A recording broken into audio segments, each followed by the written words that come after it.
میں بس یہ سوچ رہا تھا کہ ہم جس مقصد کے لیے بچوں کو اسکول بھیجتے ہیں، اگر اسی مقصد کے لیے ہم نے ہوم اسکولنگ کی ہے تو ہمارا فنڈامنٹل ایشو ہے. اسکول ہم کیوں بھیجتے ہیں بچوں کو؟ اس لیے کہ اچھا کما سکے. جی، ہوم اسکولنگ بھی اگر آپ اسی لیے کروا رہے ہیں کہ اچھا کما سکے تو پھر یہ کوئی بڑے نتائج پیدا نہیں کر سکتی.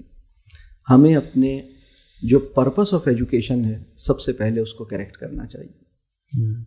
آپ ہوم اسکولنگ اس لیے کریں تاکہ تربیہ ممکن ہو سکے. بچوں کی تربیہ میں آپ کا، فیملی کا، والدین کا بڑا حصہ، بچوں کی تربیت میں والدین کا ڈل سکے. اور والدین بچوں کے پہلے مینٹور جو ہیں. بچوں کی زندگی میں اور بھی مینٹورز آئیں لیکن والدین جو ہیں بچوں کے پہلے مینٹور ثابت ہوں.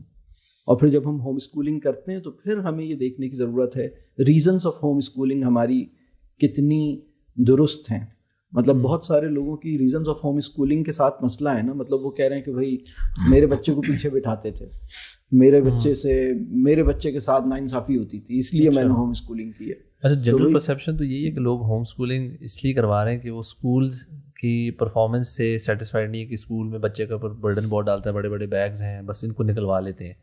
تو میرا بھی ذاتی طور پر پرسیپشن یہ تھا کہ میجورٹی جو ہوم اسکولرز ہیں ان کا مقصد یہ ہے کہ school is not a good place, اچھی تربیت نہیں ہو رہی تو ہم تربیت کے لیے بچوں کو گھر میں بلا رہے ہیں. لیکن آپ کہہ رہے ہیں کہ سب ایسا نہیں ہے. اصل میں اسکولنگ کا جو فریم ورک ہے، مطلب ایک تو ایشو یہ ہے کہ اسکولنگ کے اندر ایگزیکیوشن کے ایشوز ہوں کہ اچھا بھائی آپ کو لگتا ہے کہ بھائی آپ کے بچے کو کام ٹھیک نہیں ملتا، یا آپ کا بچہ انگیجڈ محسوس نہیں کرتا، یا بچے کی کنسیپچول لرننگ آپ کو لگتا ہے کہ اتنی لرننگ نہیں ہو رہی تو اس لیے میں گھر پہ کر رہا ہوں. لیکن جو اسکولنگ کا فریم ورک ہے، یعنی فکسڈ کریکولم ہے، فورسڈ انسٹرکشن ہے، اور پھر جو اینڈ آف دا لیسن جو ہے وہ ٹیسٹس ہیں، اور ایک تھرڈ پارٹی اسسمنٹ اور سیکنڈ پارٹی اسسمنٹ کے اوپر زیادہ اس کو ویلیو زیادہ ہے. اور جو فرسٹ جو سیلف اسسمنٹ کا جو پورا، یعنی ایک انسان اپنا کوئی کام کرتا ہے اور یہ دیکھ سکے کہ یہ کام میں نے کیسا کیا ہے. بچے کی اپنی بھی، اگر بچے نے ایک پیس آف رائٹنگ پروڈیوس کیا ہے، اس کی اپنی بھی اس پیس آف رائٹنگ کے بارے میں کوئی پرسیپشن ہے، اور کیا اس کے پاس کوئی کرائٹیریا ہے کہ یہ کہاں اسٹینڈ کرتا ہے، اس کو کیسا ہونا چاہیے.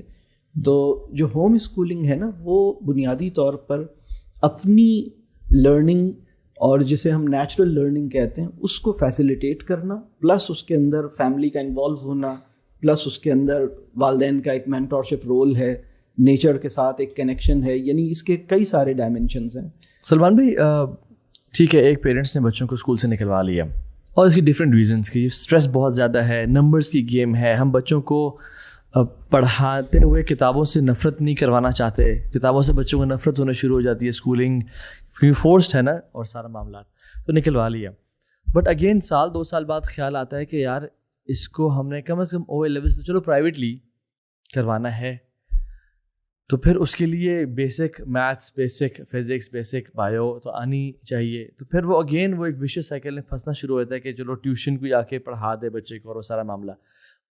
میں بڑا بیسک سوال کر رہا ہوں آپ سے، کیا جو ہوم اسکولنگ کر رہا ہے بھائی اس کو ضرورت، یا اس کو نہیں او اے لیولز دلوانے چاہیے، یا اس کو یونیورسٹی کے جو کریکولم ہے؟ کیونکہ اگر آپ مناسب جگہ پہ کوٹ کروں کہ مجھے یاد ہے کہ آپ نے بھی کوئی سال 2 سال مجھ سے شیئر کیا تھا کہ آپ کے بھی کوئی بچوں میں سے کوئی یونیورسٹی پڑھ رہا ہے. تو since you are a big advocate of یعنی نیچرل لرننگ یا ان اسکولنگ کا جو کانسیپٹ ہے مینلی، تو الٹیمیٹلی اگر وہاں جانا ہے تو وہاں کے لیے کچھ پری ریکوزٹس ہیں تو صحیح.